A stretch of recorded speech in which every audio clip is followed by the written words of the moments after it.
Hi everyone. तो आज हम स्टार्ट करने वाले हैं unit third classification of element and periodicity in properties को। और देखिए आपके ये टर्म वन का सिलेबस जो है, जो टर्म फर्स्ट है आपका, उसमें यूनिट थ्री है। ओके। और आपके जो एनसीईआरटी बुक है उसमें भी इत्तेफाक से यूनिट थ्री ही है। ठीक है, उसमें कोई चेंज नहीं हुआ। खैर, यहाँ पर जो ये आएगा वो 4 मार्क्स का आएगा। जो चैप्टर है ये टर्म फर्स्ट में, वो 4 मार्क्स का है। मैक्सिमम मार्क्स यहाँ से कितने होंगे? 4 मार्क्स। और देखिए मैं आपको बताना चाहूँगा कि आपने डोबर्नियर लॉ ऑफ ट्रायड आपने जो पढ़ा है, 10th में जो पढ़ के आए हो, वो आपने क्या पढ़ा है? डोबर्नियर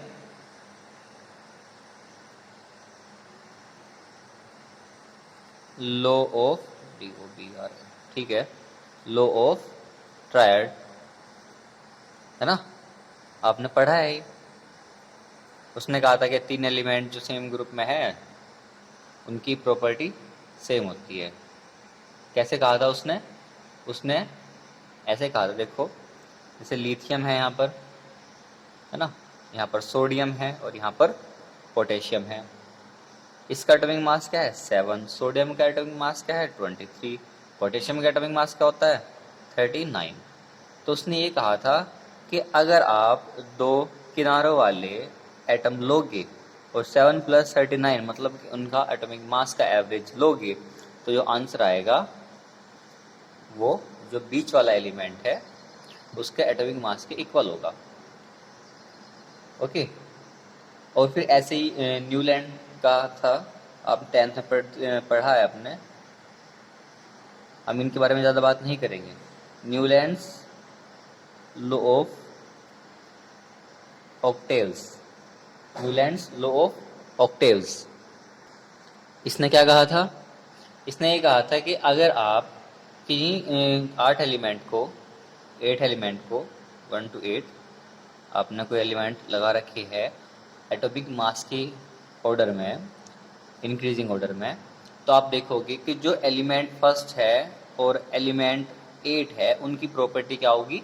सेम होगी। जो 8th एलिमेंट होगा, या अगर आप यहाँ से काउंट करोगे 1 2 3 4 5 6 7, ठीक है, तो जो 8th एलिमेंट होगा और जो फर्स्ट एलिमेंट है उनकी जो प्रॉपर्टी होगी वो सेम होगी। हम इनके बारे में ज़्यादा बात नहीं करेंगे। ठीक है। और आपको बताया जो पीरियडिक टेबल थी और जो ओरिजिनल पीरियडिक लॉ था वो किसने दिया था? मेंडलीव ने। Okay.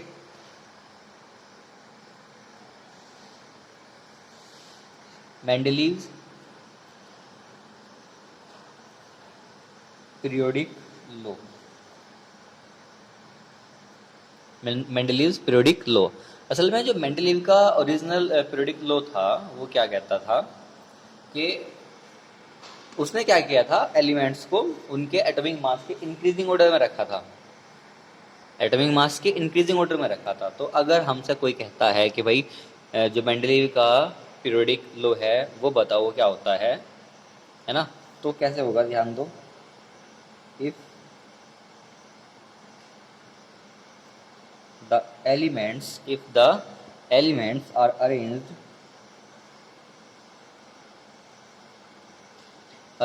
in order of their atomic mass, ध्यान रखना यहाँ पर एटॉमिक मास का जिक्र होता है, atomic masses, their properties vary। ये वेरिएशन वाला वेरी है भाई, very in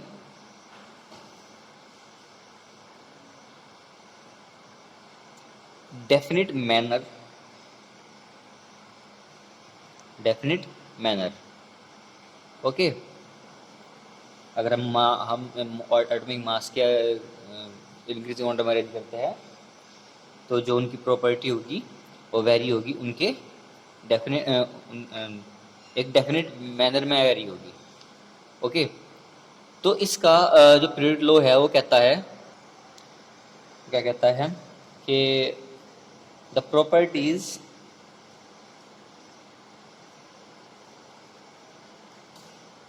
the properties of elements, the properties of elements are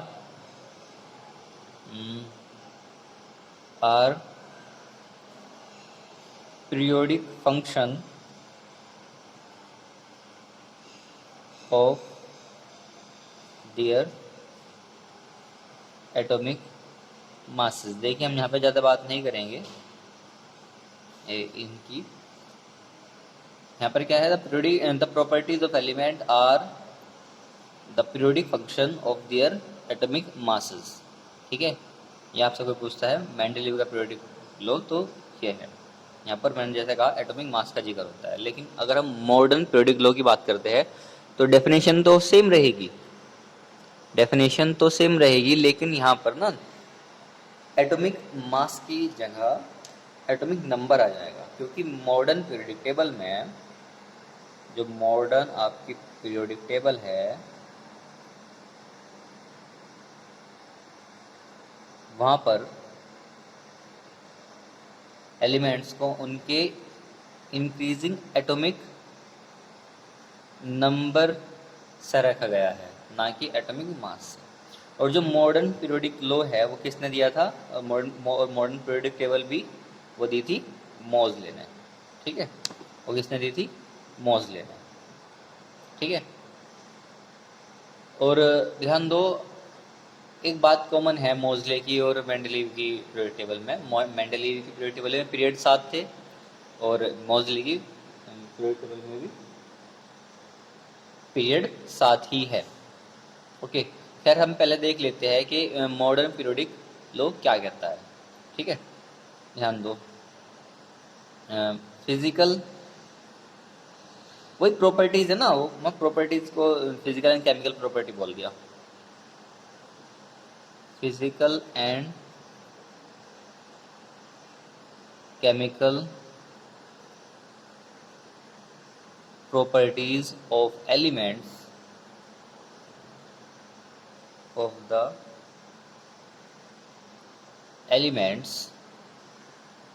are periodic function of their atomic masses। ये सिंगल एस लिख क्यों लिखा जा रहा है बार बार, ठीक है, ऑफ देयर एटॉमिक मासेस। मैं क्या बोल रहा हूँ यहाँ पे, नहीं यहाँ पे मैं जब समझा रहा है, यहाँ पे एटॉमिक मास जाने का, यहाँ पे एटॉमिक नंबर्स। ओके, ये मॉडर्न पीरियोडिक लॉ है और सबने देखी होगी पीरियोडिक टेबल दिखने में कैसी है ना, ध्यान दो, सबने देखी होगी मॉडर्न पीरियोडिक टेबल, बुक्स वगैरह में होती है।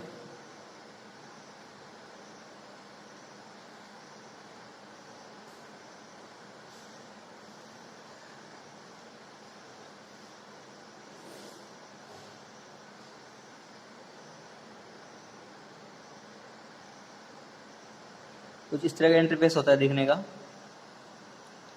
और मॉडर्न पीरियोडिक टेबल को हम 4 ब्लॉक में डिवाइड करते हैं। कौन कौन से, ये तो हो गया आपका एस ब्लॉक, जो पहली 2 कॉलम है आपकी, हम देखा होगा पीरियोडिक टेबल में, वो क्या होती है आपकी एस ब्लॉक। फिर ये वाला होता है आपका पी ब्लॉक। फिर जो मिडिल में होता है आपका होता है डी ब्लॉक। ठीक है, क्या होता है आपका डी ब्लॉक। फिर नीचे 2 रो आपने देखी होंगी, हम उसको बोलते हैं एफ ब्लॉक। क्या बोलते हैं हम, एफ ब्लॉक। ओके, इनको हम लैंथेनाइड एक्टिनाइड्स बोलते हैं, लैंथेनाइड्स और एक्टिनाइड्स, इनकी सब बात करेंगे। ठीक है, लेकिन हम जो मेन पॉइंट्स है हमारे पास, अगर उनकी बात कर ले तो ज़्यादा बेटर होगा। जैसे कि शील्डिंग इफेक्ट है आपका, मैं अब आपकी पीरियोडिक प्रॉपर्टीज स्टार्ट कराऊंगा, तो शील्डिंग इफेक्ट जो है आपका वो आपके लिए ज़्यादा काम का है, उसको समझो, है ना। ये जो थ्योरी है आपकी इस चैप्टर की, इनको तो आप बुक से ही पढ़ सकते हो, मैं आपको पीडीएफ सेंड कर दूँ, वहाँ से ही पढ़ सकते हो, है ना, इसमें कोई प्रॉब्लम नहीं है। लेकिन उससे पहले जो आपकी पीरियोडिक प्रॉपर्टीज है आप वो सीखो। देखिए हमारे पास पहला क्या है, सबसे फर्स्ट प्रॉपर्टी जो हमारे पास है पीरियोडिक प्रॉपर्टी को स्टार्ट करने से पहले वो है शील्डिंग इफेक्ट। अब शील्डिंग इफेक्ट क्या होता है समझिए, ध्यान दो। मेरे पास न्यूक्लियस है, न्यूक्लियस पे चार्ज कैसा होता है, पॉजिटिव चार्ज, सबको पता है। और ध्यान दो मेरे पास यहाँ पर क्या है, शेल है, और शेल में क्या होते हैं, इलेक्ट्रॉन्स होते हैं, सबको पता है। मैंने पूरी नहीं बनाई है, पूरी स्फेरिकल नहीं बनाई। क्या होते हैं यहाँ पर, इलेक्ट्रॉन्स होते हैं, है ना, सबको पता है यहाँ पर क्या होते हैं, इलेक्ट्रॉन्स होते हैं, सबको पता है यहाँ पर क्या होते हैं, इलेक्ट्रॉन्स होते हैं, है ना, यहाँ पर क्या है, इलेक्ट्रॉन्स है। ठीक है, अब इलेक्ट्रॉन्स मतलब शेल जो है, इलेक्ट्रॉन जो है न्यूक्लियस की तरफ अट्रैक्ट होंगे क्योंकि पॉजिटिव चार्ज है, नेगेटिव चार्ज है, ठीक है, होंगे, ये भी होंगे, ये भी होंगे और ये भी होंगे, ठीक है। अब ध्यान दो, जो ये इलेक्ट्रॉन है वो तो अट्रैक्ट होंगे, ठीक है, हो रही है, इनके बीच में कुछ नहीं आ रहा, इनके बीच में कुछ नहीं आ रहा। लेकिन एक बात बताओ, जब ये इलेक्ट्रॉन अट्रैक्ट होंगे, ये वाले इलेक्ट्रॉन अट्रैक्ट होंगे न्यूक्लियस की तरफ, तो इनके बीच में ये वाली शेल आ रही है, इनके बीच में क्या आ रही है, फर्स्ट शेल आ रही है, नाम दे देते हैं ना, फर्स्ट शेल आ रही है। ऐसे ही जब यहाँ पर जो थर्ड शेल के इलेक्ट्रॉन है न्यूक्लियस की तरफ अट्रैक्ट होंगे, तो बीच में क्या आएगी, दो शेल आ गई, शेल नंबर 1, शेल नंबर 2। जिससे क्या होगा, शेल नंबर 3 के जो इलेक्ट्रॉन का अट्रैक्शन है न्यूक्लियस की तरफ वो कम हो जाएगा, वो क्या हो जाएगा, वो कम हो जाएगा। ओके, हम इसी को ही बोलते हैं शील्डिंग इफेक्ट, ठीक है, इसी को ही बोलते हैं शील्डिंग इफेक्ट। अब मैं कोई और शेल भी बना दूं, है ना, अगर मैं ये वाली शेल, फोर्थ शेल भी बना दूं यहाँ पर, ठीक है, और यहाँ पर इलेक्ट्रॉन दिखाऊं आपको, और इलेक्ट्रॉन दिखाऊं आपको, तो इन इलेक्ट्रॉन्स का इन 3 शेल की वजह से जो इनके बीच में आ रही है ना, न्यूक्लियस के और इस शेल के बीच में आ रही, और भी अट्रैक्शन फोर्स कम हो जाएगा। तो मैं कहूँगा कि ये तीनों शेल है ना, इन इलेक्ट्रॉन्स और न्यूक्लियस के बीच में एक पर्दे का काम कर रही है, एक शील्ड का काम कर रही है, एक स्क्रीन का काम कर रही है। हम इसी को ही बोल देते हैं शील्डिंग इफेक्ट या फिर स्क्रीनिंग इफेक्ट। अब देखिए हम इसको, इसका स्टेटमेंट कैसे लिखेंगे, अगर लिखने के लिए आ गया, वैसे ऑब्जेक्टिव है आपका, लेकिन फिर भी लिखना तो पड़ेगा, समझना पड़ेगा, ठीक है। यहाँ पर देखेंगे, मैं लिख रहा हूँ पहले, देखिए मैंने पहले लिख लिया। अच्छा, तो क्या कहता है, the decrease in force of attraction exerted by the nucleus on the valency electron, valency electron मतलब ये वाले इलेक्ट्रॉन है ना, अगर मैं इस एटम की बात करूँ तो ये वाले इलेक्ट्रॉन क्या होंगे, उसमें वैलेंसी इलेक्ट्रॉन होंगे। Valency electron due to the presence of electron in the inner shell is called screening effect, is called screening effect. Okay, अब जो स्क्रीनिंग इफेक्ट है आपका, अगर वो शेल की बात कर लेते हैं, अगर शेल में ऑर्डर पूछ लिया जा तो वो कुछ इस तरह का होगा, ध्यान दो, ये इंपॉर्टेंट है कि एस जो इलेक्ट्रॉन होंगे उनका शील्डिंग इफेक्ट सबसे ज़्यादा होगा, उसके बाद पी की बारी आएगी, उसके बाद डी की बारी आएगी, और सबसे कम एफ का होगा। आप इस ऑर्डर को याद रखिएगा, ये ऑर्डर कॉम्पिटिशन में पूछ लिया जाता है, ठीक है। सेकंड है आपका कुछ इस तरह का एक टर्म है, इफेक्टिव न्यूक्लियर चार्ज, इफेक्टिव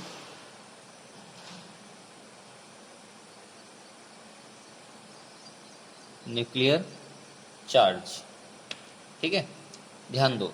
अब यहाँ पर क्या है, जैसे जैसे किसी एलिमेंट का एटॉमिक नंबर बढ़ता है, जैसे जैसे किसी एलिमेंट का एटॉमिक नंबर बढ़ता है, उसमें प्रोटॉन भी बढ़ते हैं, उसमें क्या होते हैं, प्रोटॉन भी इंक्रीज होते हैं, ठीक है। अब प्रोटॉन पे चार्ज कैसा होता है, प्रोटॉन पे चार्ज होता है पॉजिटिव चार्ज, ठीक है। अब पॉजिटिव चार्ज होने की वजह से वो कहाँ होते हैं, वो भाई न्यूक्लियस में होते हैं ना, प्रोटॉन कहाँ होते हैं, न्यूक्लियस में होते हैं। मतलब पॉजिटिव चार्ज बढ़ रहा है या फिर मैं कहूँ प्रोटॉन बढ़ रही है, तो मैं कहूँगा कि न्यूक्लियस पर चार्ज बढ़ रहा होगा, और न्यूक्लियस पर चार्ज कैसा होता है, पॉजिटिव चार्ज होता है, ठीक है ना। अब जैसे जैसे न्यूक्लियस पर चार्ज बढ़ेगा, अब जैसे जैसे न्यूक्लियस पर चार्ज बढ़ेगा, जो उसकी अट्रैक्शन टेंडेंसी है इलेक्ट्रॉन को अट्रैक्ट करने की अपनी तरफ, जो उसकी पावर है वो भी बढ़ेगी, ठीक है, तो क्या होगा, अट्रैक्शन भी बढ़ेगा, अट्रैक्शन भी बढ़ेगा। इसी को तो बोलते हैं इफेक्टिव न्यूक्लियर चार्ज। ठीक है, इसे क्या बोलते हैं, इफेक्टिव न्यूक्लियर चार्ज। जब हम आपको पीरियोडिक प्रॉपर्टी पढ़ाएंगे तो उसमें बहुत अच्छे से एक्सप्लेन करेंगे इसको। ठीक है, और जो हमारे पास फर्स्ट पीरियोडिक प्रॉपर्टी होगी वो होगी एटॉमिक रेडियस। वो क्या होगी, एटॉमिक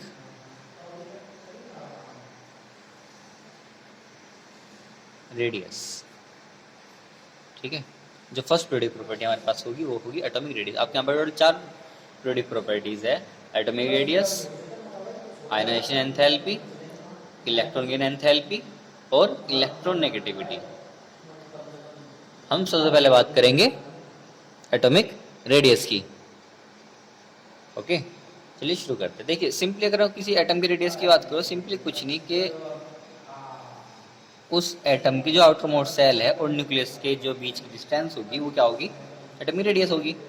भाई ये सिंपली एक सर्कल की हम बात कर लेते हैं ना, ये सेंटर में नहीं आया थोड़ा। ठीक है, सेंटर और उसके जो सर्कमफेरेंस है उसके बीच की डिस्टेंस क्या होगी, रेडियस होगी। ऐसे यहाँ पे एटम स्फेरिकल होता है, हमने ऐसे बात कर ली कि आउटर मोस्ट सेल और उसके न्यूक्लियस के बीच की डिस्टेंस क्या होगी, वो क्या होगी, एटॉमिक रेडियस होगी सिंपली। लेकिन हम यहाँ पर मेनली 3 टाइप की एटॉमिक रेडियस यूज करते हैं। 3 टाइप की एटॉमिक रेडियस यूज करते हैं, कौन कौन सी, अब वो हम यहाँ पर देखेंगे। सबसे पहली होगी आपकी कोवेलेंट रेडियस। तो क्या होगी आपकी कोवेलेंट रेडियस। ओके, अब कोवेलेंट रेडियस क्या है मेरे पास, मैं इसको डिफाइन करता हूँ। Covalent radius is defined as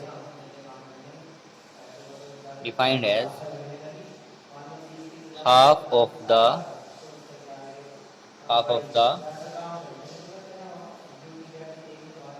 distance between two nuclei of two like atoms। एक जैसे एटम की बात करेंगे जैसे Cl2H2 वगैरह है ना, 2 like atoms bonded together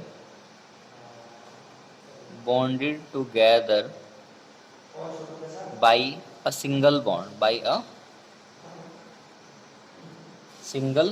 covalent bond। इसको भी ऐड करो जरा, सिंगल कोवेलेंट बॉन्ड है ना। अच्छा, किसकी बात कर रहे हैं हम और कैसे बात कर रहे हैं, ध्यान दो। पहली बार स्टेटमेंट तो छोड़ो, इसका मतलब क्या है पहले ये ध्यान दो, है ना। इसका ध्यान दो, मतलब क्या है इसका। ओके, अच्छा हमने बात की the covalent radius defined as the half of the distance between 2 nuclei of 2 like atoms bonded together by a single bond. यहाँ पर हमने बात की उन मॉलिक्यूल्स जैसे H2, Cl2, Br2 है ना, इनकी बात की जो एक जैसे एटम है। ठीक है, सिंगल बॉन्ड से जुड़े हुए हैं, तो जो इनकी न्यूक्लियाई है उनके जो बीच की दूरी होगी उसका हाफ जो होगा वो क्या होगा आपका कोवेलेंट रेडियस। वो क्या होगा आपका कोवेलेंट रेडियस। सपोज करिए मेरे पास ये एटम ए है और ये भी तो एटम ए है ना। चलो डिस्टेंस ए बी मान लो, कोई बात नहीं, ठीक है, ए बी। अब मेरे पास जो डी ए बी है, मतलब डिस्टेंस बिटवीन ए बी, ठीक है, वो क्या होगी, वो हाफ होगी। और वो हाफ हो क्या निकल जाएगा मेरे पास, R A B radius. R A कह दो, आर ए या बी कह दो, है ना, हमने तो मान रखी। मानने का कुछ नहीं है, आप केवल सिंपल आर भी कह सकते हैं, ठीक है, आर ए भी कह सकते हैं। जैसे मैंने एटम 2 ए मान ली, बस 2 लाइक एटम ही तो है, C L C L, H H, B R B R, तो डिस्टेंस निकल जाएगी। हम डिस्टेंस जो सॉरी रेडियस निकल जाएगी, डिस्टेंस को हम हाफ कर देंगे। ओके, और ये इम्पोर्टेंट बात है कि जो कोवेलेंट रेडियस है, जो कोवेलेंट रेडियस है, ये केवल नॉन मेटल के लिए यूज की जाती है, यूज्ड फॉर नॉन मेटल्स। ठीक है, ओके। अच्छा एक बात बताओ, अगर दो हेटेरो एटम, मतलब मेरे पास दो अलग अलग एटम हो, जैसे कि HCl है ना, और यहाँ पर मैं इनकी एटॉमिक रेडियस ये कोवेलेंट रेडियस की बात करूँ, तो कोवेलेंट रेडियस क्या होगी, ध्यान दो, जो कोई कोवेलेंट रेडियस होगी वो RA प्लस RB के इक्वल होगी। अब यहाँ पे RB क्या है, RA क्या है, यहाँ पे अब इसका कैसे देखो, RH प्लस RCl, मतलब कि वो Cl की एटॉमिक रेडियस और हाइड्रोजन के एटॉमिक रेडियस के सम के इक्वल होगी। Okay,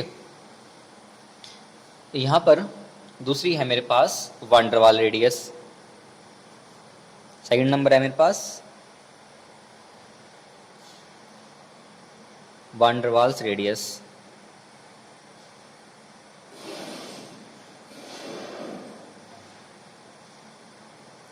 VANDERWAALS, van der Waals radius.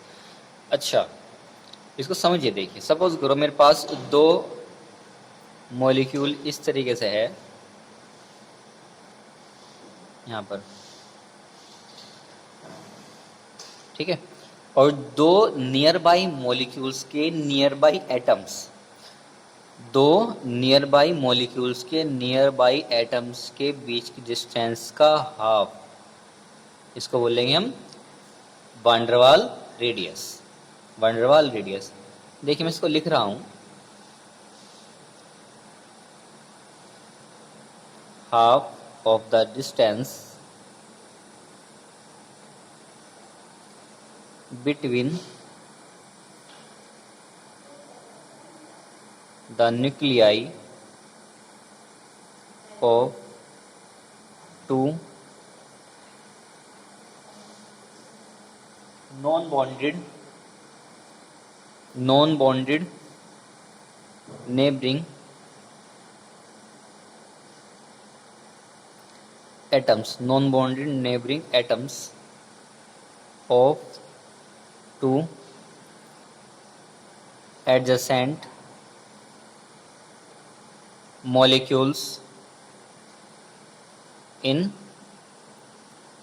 solid state, in solid state।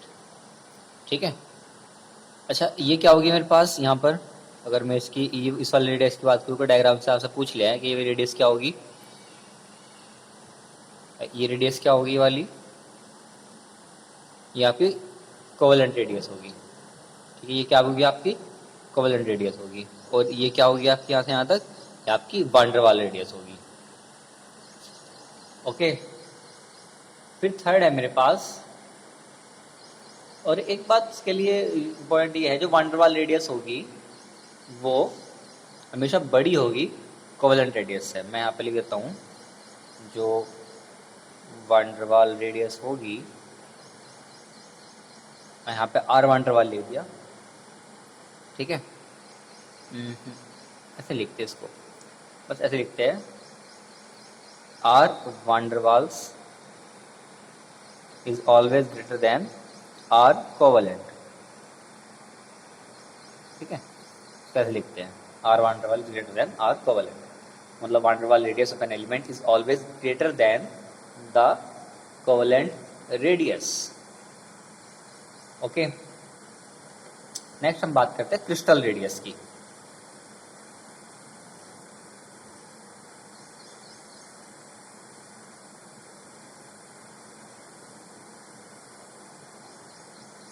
Next बात करते हैं हम क्रिस्टल रेडियस की। मैं पहले इसको लिख दूं, ठीक है, इसका स्टेटमेंट लिख दूं पहले। नेक्स्ट हमारे पास क्रिस्टल रेडियस, और इसको हम मेटेलिक रेडियस ही बोलते हैं, ध्यान दो, इसको हम क्या बोलते हैं, मेटेलिक रेडियस।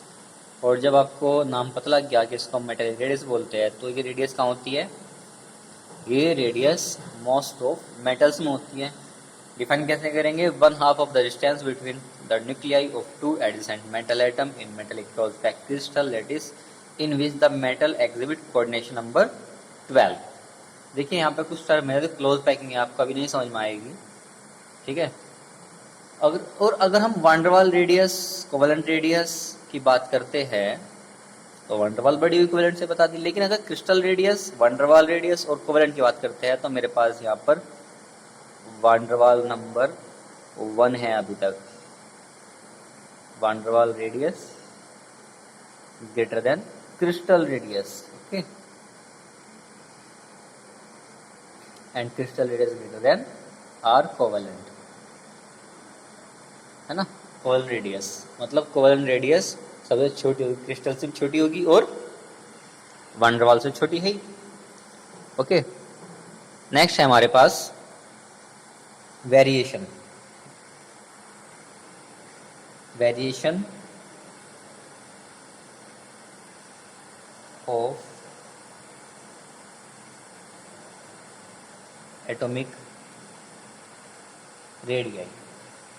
पीरियड्स की बात कर लेते हैं, तो पहले ग्रुप की बात कर लो, है ना। इन ग्रुप ज़्यादा आसान है ना। पहले कंफ्यूज क्यों हुए हो, ध्यान दो। मैं बात करता हूँ यहाँ पर फर्स्ट ग्रुप की, जैसे कि लिथियम है ना, सोडियम है, पोटेशियम है, रुबिडियम है, सीजियम है। फर्स्ट ग्रुप होगी, इसका एटॉमिक नंबर 3 होता है 21, 11 होता है 281, 19 होता है 2881, 28181, ऐसे बनेंगे मतलब, है ना। नंबर ऑफ शेल क्या हो रही है, नंबर ऑफ शेल इंक्रीज हो रही है ऑन मूविंग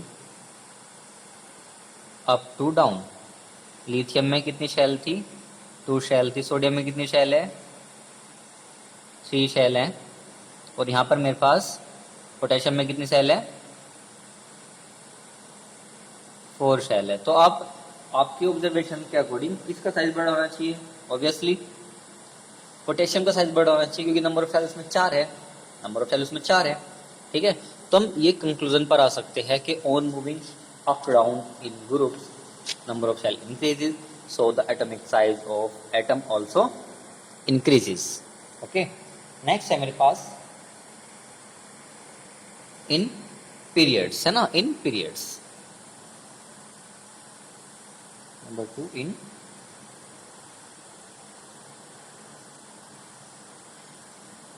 थर्ड पीरियड ले ले, जैसे कि सोडियम ले लिया, है ना, मैग्नीशियम ले लिया, एल्यूमिनियम ले लिया, है ना। Atomic number 11, 12, 13। सिलिकॉन ले लो यहाँ पर, एटॉमिक नंबर 14। फास्फोरस ले लो, एटॉमिक नंबर 15। आगे भी ले सकते हो आप, कोई प्रॉब्लम नहीं है, मैं तो 3-4 समझा दूंगा आपको मैं। यहाँ पर इसका इलेक्ट्रॉन कॉन्फ़िगरेशन बनाओ, 281 बनेगा, 282 बनेगा, 283 बनेगा, 284 बनेगा और 285 बनेगा। नंबर ऑफ शेल बताओ फटाफट कितनी है, नंबर ऑफ शेल्स 3 है, 3 है भाई, 1 2 3 1 2 3 1 2 3, 3 होंगी, 3 होंगी, 3 होंगी, मतलब कि नंबर ऑफ शेल कहाँ होंगी, 1। अब जब नंबर ऑफ शेल 3 आ गई, तो हम यहाँ पे सब में 3 आ गई। हमने पीछे बात क्या की, ग्रुप्स में नंबर ऑफ शेल बढ़ेगी, साइज बढ़ेगा, लेकिन यहाँ पे क्या है, नंबर ऑफ शेल तो सेम आ गई सब में, मतलब इसका according number of shell size, number of shell same आने के अकॉर्डिंग क्या है, साइज सेम होना चाहिए। लेकिन ऐसा तो होता नहीं। जब ऐसा नहीं होता तो क्या होना चाहिए, साइज घटना चाहिए या बढ़ना चाहिए, कन्फ्यूजन है ना। अभी दूर कर देते हैं, रुको ध्यान दो। हमने कहा था कि जैसे जैसे आपका Z effect, effective nuclear charge, बात करी थी न्यूक्लियर चार्ज की भाई, effective nuclear charge shielding effect के बाद बात की थी हमने। इफेक्टिव न्यूक्लियर चार्ज बढ़ेगा नंबर ऑफ प्रोटॉन के बढ़ने से, जो इफेक्टिव न्यूक्लियर चार्ज है नंबर ऑफ प्रोटॉन के बढ़ने से बढ़ेगा। Okay, increase as number of proton increase, है ना। ध्यान दो, यहाँ पर नंबर ऑफ प्रोटॉन कितने हैं, 11, नंबर ऑफ प्रोटॉन 12, 13, 14 और 15। ठीक है, आउटर मोस्ट सेल में इलेक्ट्रॉन क्या है मेरे पास, मतलब जैसे जैसे हम इधर से इधर को जा रहे तो चार्ज बढ़ रहा ना, positive charge. Outermost shell में इलेक्ट्रॉन बढ़ रहे, आउटर मोस्ट सेल में इलेक्ट्रॉन बढ़ रहे। तो इस केस में अट्रैक्शन फोर्स इलेक्ट्रॉन के और शेल के बीच में, सॉरी न्यूक्लियस के और इलेक्ट्रॉन के, जो इलेक्ट्रॉन है शेल के अंदर, उनके बीच में काफ़ी ज़्यादा होगा। अट्रैक्शन तो यहाँ भी होगा शेल के इलेक्ट्रॉन और न्यूक्लियस के बीच में, लेकिन थोड़ा कम होगा। या फिर मैं सीधा सीधा ये कह दूं कि on moving left to right. देखिए इसको हम शॉर्ट में जेड इफेक्ट बोलते हैं। क्या बोलते हैं इसको? हम जेड इफेक्ट बोलते हैं। On moving left right Z effect increases, Z effect increases on moving left to right. ठीक, Z effect left right move करने में बढ़ता है। ओके, तो हम क्या करें? ध्यान दो, मैं एक रिलेशन आपको बताता हूँ कि Z effect is inversely proportional to atomic size या एटॉमिक रेडियस कह सकते हो आप ना। अच्छा ध्यान दो, मतलब कि ये बढ़ेगा, ये इधर को बढ़ रहा है जेड इफेक्ट, तो एटॉमिक साइज तो घटना चाहिए। क्यों एटॉमिक साइज घटना चाहिए? क्योंकि अट्रैक्शन बढ़ेगा न्यूक्लियस और शेल के बीच में। ठीक है, तो हम ये कह सकते हैं, कंक्लूजन पर आ सकते हैं, on moving up to down size increases and on moving left to right, on moving left to right in periods size of atom decreases, size of atoms decreases, size घटता है लेफ्ट राइट जाने में। अच्छा, एक interesting बात यह है, जो देखो हमने कहा कि यहाँ पे प्रोटॉन बढ़ रही है, ठीक है, एटॉमिक साइज घट रहा है ना। अगर हम ऊपर से नीचे आएंगे तब भी तो प्रोटॉन बढ़ते हैं और ज़्यादा संख्या में बढ़ते हैं, है ना। देखो अगर लिथियम की बात कर लेते हैं, हम पिछले पेज पे लिथियम की बात कर लेते हैं। 3 थे 11 हुए, एकदम 8 बढ़े, है ना। यहाँ पे देखा कि बढ़ा, तो ऐसा क्या हुआ? वहां पे साइज क्यों डिक्रीज नहीं हुआ? ध्यान दो, वहां पे साइज इसलिए डिक्रीज नहीं हुआ क्योंकि वहां पे नंबर ऑफ शेल बढ़ी ना, और वो नंबर ऑफ शेल जो है डोमिनेंट थी इफेक्टिव न्यूक्लियर चार्ज पर, और जो चीज डोमिनेंट होती है उसका असर ज्यादा होता है। ठीक है, तो वहां पर आपका साइज बढ़ेगा नंबर ऑफ शेल बढ़ने से। यहाँ पर नंबर ऑफ शेल सेम है ना, मतलब जो नंबर ऑफ शेल का डोमिनेंस है वो तो खत्म हो गया। अब किसका डोमिनेंस चलेगा? जेड इफेक्ट का। ओके, तो यहाँ पर जेड इफेक्ट लगाने के बाद कह देंगे on left right size decreases. यहाँ पर एक बात और है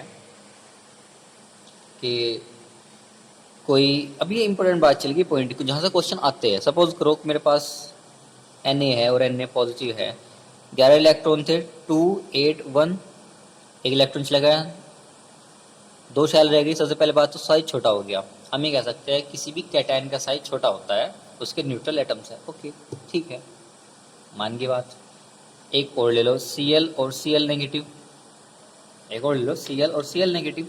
ध्यान दो यहाँ पर क्या है, 17 इलेक्ट्रॉन थे, 287, यहाँ पे एक इलेक्ट्रॉन बाहर से आ गया, क्या होगी? 288 होगी।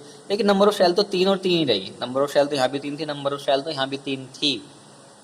ठीक है, लेकिन आपसे मैं कहूँ इसका साइज बड़ा होगा और आपसे पूछ लूँ क्यों होगा, तो आपका जवाब होना चाहिए जेड इफेक्ट। ध्यान दो, जेड इफेक्ट कब डोमिनेंट होता है? जब एटम में पॉजिटिव चार्ज बढ़ते हैं। अरे यहाँ तो नेगेटिव आ गया, मतलब इसका जो पॉजिटिव चार्ज है वो तो खत्म हो गया होगा, कुछ तो खत्म हुआ होगा। ध्यान दो, जेड इफेक्ट कम हो गया। जेड इफेक्ट कम होते ही साइज बढ़ेगा, जेड इफेक्ट कम होते ही साइज क्या होगा? बढ़ेगा। ध्यान दो, जेड इफेक्ट बढ़ेगा तो साइज घटेगा, है ना, और जेड इफेक्ट घटेगा तो साइज बढ़ेगा। ओके, तो हम ये कह सकते हैं किसी एनायन का साइज जो है उसके न्यूट्रल एटम से बड़ा होगा, बिल्कुल कह सकते हैं। ओके, अब एक एग्जांपल यहाँ पर और देख लो, बड़े इंटरेस्टिंग एग्जांपल है, एग्जाम में आने की पूरी पूरी उम्मीद होती है। जैसे कि आपका Na पॉजिटिव है, Mg2 पॉजिटिव है, Al3 पॉजिटिव। ध्यान दो, अगर हम इसके न्यूट्रल एटम की बात करते हैं ना तो 11 इलेक्ट्रॉन होंगे इसमें, 2 8 1, है ना। Mg की बात करते हैं न्यूट्रल एटम की, तो इसमें कितने होंगे? 12 इलेक्ट्रॉन, 2 8 2। एल्यूमिनियम की बात करते हैं तो इसमें 13 इलेक्ट्रॉन होंगे, 2 8 3। एक इलेक्ट्रॉन बाहर गया, Na पॉजिटिव आ गया, 2 इलेक्ट्रॉन बाहर गए, Mg2 पॉजिटिव आ गया, 3 इलेक्ट्रॉन बाहर गए, Al3 पॉजिटिव आ गया। ओके, सब में मतलब अब 10 इलेक्ट्रॉन है, 2 8 2 8 2 8, है ना भाई। इसमें एक चला गया, इसमें 2 चले गए, इसमें 3 चले गए, तो यहाँ भी कितने इलेक्ट्रॉन है? 10, 2 8, यहाँ भी है 10, यहाँ भी है 10, 2 8। ओके, लेकिन सवाल यही है साइज किसका बड़ा होगा? ध्यान दो, शेल सेम है, इलेक्ट्रॉन सेम है, लेकिन ध्यान दो पॉजिटिव चार्ज, भाई हम बोल रहे इफेक्टिव न्यूक्लियर चार्ज, न्यूक्लियर के ऊपर, न्यूक्लियर पर चार्ज कैसा होता है? पॉजिटिव। यहाँ पर जैसे जैसे पॉजिटिव चार्ज बढ़ेगा, जैसे मैंने कहा था जैसे जैसे पॉजिटिव चार्ज बढ़ेगा साइज घटेगा भाई, है ना। Positive charge 3, positive charge 2, positive charge 1, ध्यान दो साइज सबसे छोटा हो जाएगा। Na पॉजिटिव का साइज क्या होगा? सबसे बड़ा होगा, क्योंकि इलेक्ट्रॉन तो सेम है लेकिन पॉजिटिव चार्ज कम है। पॉजिटिव चार्ज कम होने की वजह से क्या होगा? साइज बढ़ेगा। Al3 पॉजिटिव पे चार्ज ज़्यादा है, साइज चार्ज बढ़ गया, साइज घटेगा। ओके, अब कुछ इस तरह का क्वेश्चन लो लेकिन एनायन वाला, है ना। जैसे कि लेते हैं हमारे पास N3 नेगेटिव है और 2 नेगेटिव है, F नेगेटिव है। ध्यान दो नाइट्रोजन क्या होता है एटॉमिक नंबर 7, ठीक है, 2 5, 3 इलेक्ट्रॉन इसने ले लिए बाहर से, क्या बनेगा? अब तो भाई 7 से 3 इलेक्ट्रॉन ले लिए, कितने हो गए? 10, 2 8। ओके, ऑक्सीजन क्या होता है एटॉमिक नंबर 8, क्या बनेगा? 2 6। अब O2 नेगेटिव का मतलब है 2 इलेक्ट्रॉन बाहर से लिए इसने, मतलब क्या बनना चाहिए इसका? अब 2 8। ओके, F नेगेटिव का 9, F नेगेटिव फ्लोरीन का क्या होता है? 9, क्या बनेगा? 2 7। एक इलेक्ट्रॉन बाहर से लिया, कितना बनना चाहिए इसका? 2 8। भाई 9 इलेक्ट्रॉन थे, एक बाहर से लिया। ओके, यहाँ वही बात होगी, इलेक्ट्रॉन सेम आ गए, नंबर ऑफ शेल सेम आ गई, लेकिन यहाँ पर हम देखेंगे इफेक्टिव न्यूक्लियर चार्ज। ध्यान दो नेगेटिव ज़्यादा है ना, 3 नेगेटिव है, तो नेगेटिव ज़्यादा होने की वजह से इसका इफेक्टिव न्यूक्लियर चार्ज बढ़ जाएगा। सॉरी, गलत बोल गया, नेगेटिव ज़्यादा होने की वजह से इसका इफेक्टिव न्यूक्लियर चार्ज बहुत ही कम हो जाएगा, और जैसे जैसे इफेक्टिव न्यूक्लियर चार्ज कम होगा एटॉमिक साइज बढ़ेगा। तो यहाँ पर N3 नेगेटिव का साइज बड़ा होगा। तो यहाँ पर आप एक बार ध्यान रखेंगे, जैसे जैसे नेगेटिव बढ़ेगा साइज भी बढ़ेगा, जैसे जैसे पॉजिटिव बढ़ेगा किसी एटम के ऊपर साइज उसका कम होगा। तो यहाँ पर हमने कुछ जो रखी है एटॉमिक साइज के एग्जाम्पल थे, ठीक है, और भी रख सकते हो आप, कोई प्रॉब्लम। जैसे Fe2 पॉजिटिव है ना और Fe3 पॉजिटिव, इसका साइज बड़ा होगा, जिस पे चार्ज कम होगा यार। Cr2 पॉजिटिव, Cr3 पॉजिटिव, किसका साइज बड़ा होगा? जिस पर चार्ज कम होगा यार, है ना। एक इंटरेस्टिंग बात क्या है ना भाई, इंटरेस्टिंग बातें बताने बहुत जरूरी होता है ना। ध्यान दो, जब मेरे पास H पॉजिटिव और CH पॉजिटिव है ना, जो H पॉजिटिव है मेरे पास वो स्मॉलेस्ट कैटायन है। वो क्या है आपका? Smallest cation. बड़ी अच्छी बात है। जो CS पॉजिटिव है आपका, H पॉजिटिव है स्मॉलेस्ट कैटायन, जो CS पॉजिटिव है, सीजियम एक पॉजिटिव है, वो लार्जेस्ट कैटायन है। ध्यान दो, क्या है आपका? Largest cation. ऐसी H नेगेटिव आपका है स्मॉलेस्ट एनायन, और I नेगेटिव का है आपका, I नेगेटिव क्या है आपका? Largest anion. ये बात आप याद रखिएगा। ओके, नेक्स्ट हम बात करेंगे, अब तक वीडियो लंबी हो जाएगी काफ़ी, नेक्स्ट हम बात करेंगे आयनाइजेशन एंथैल्पी।